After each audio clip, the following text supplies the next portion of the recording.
There was once a family who lived at the edge of a quiet town. The parents, kind, wise, and steadfast, had adopted a child from the streets when he was young. The boy, lost in addiction, loneliness, and anger, had been spiraling toward death. But they saw something in him, not what he was, but who he could become. They brought him into their home, fed him, clothed him, gave him purpose, and called him son.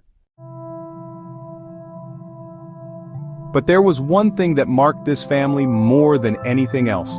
Every year, on the same night, they would have a special meal, a quiet, sacred dinner that told the story of how they had once been enslaved and how they were rescued.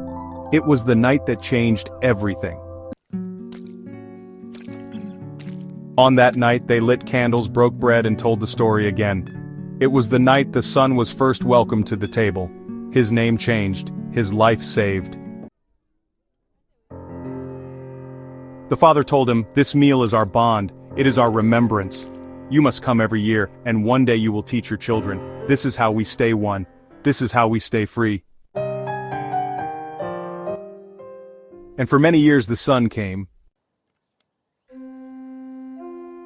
But over time things changed. Every year on the same weekend as the family's sacred meal, the neighbors across the street threw a massive party. Loud music, bright lights, dancing, laughter, people dressed up. At first, the son ignored it. Then, one year, curiosity got the better of him. He peeked through the window. Another year passed. He took a plate from the family dinner and slipped outside, telling his parents he'd just be gone for a minute. Then, one year, he didn't come to the table at all. He knocked on the neighbor's door instead. They welcomed him in with cheers. "We've seen you across the street," they said. "Come celebrate with us. This is how we honor where we came from." "But this isn't where I came from," the son said. "Oh, don't be so literal, it's all the same really. We're celebrating freedom, life, new beginnings. It doesn't matter how we do it." So he stayed. The party was easy, loud, fun, beautiful. It required nothing of him except to show up. When he got home, the parents were still at the table, the candles were low, the bread uneaten. "I went to the party," he said, "but it was in your honor."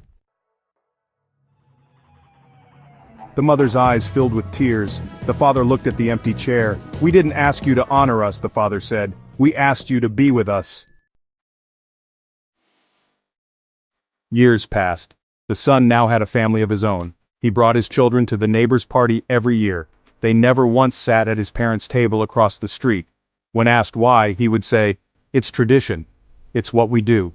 The neighbor's party got bigger, more lights, more shows, more people who said they were there to honor their roots, but none who actually remembered the story.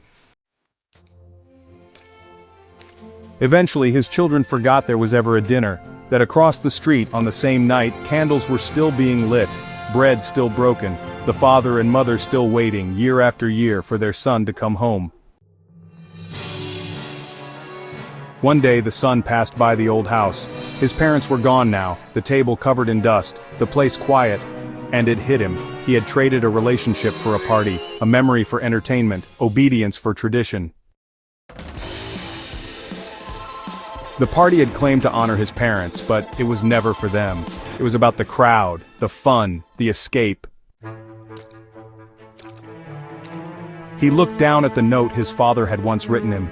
"Eat this meal with us every year. Remember who you are. Remember who saved you. This is our covenant. This is how we stay one." And he wept. This isn't just a story, it's what we've done with Passover and Easter. Yahweh gave his people a command: eat the Passover every year, forever. It wasn't a suggestion, it wasn't just history, it was a covenant, it was a relationship. It was how he saved us, from sin, from death, from Egypt, from ourselves. And yet over time his children looked at the party next door, bright lights, fun, easier, more popular. It was called Easter and they said it was in his honor. But he never asked for eggs, bunnies, or brunch. He asked for bread without leaven, bitter herbs, and remembrance. He asked for a relationship.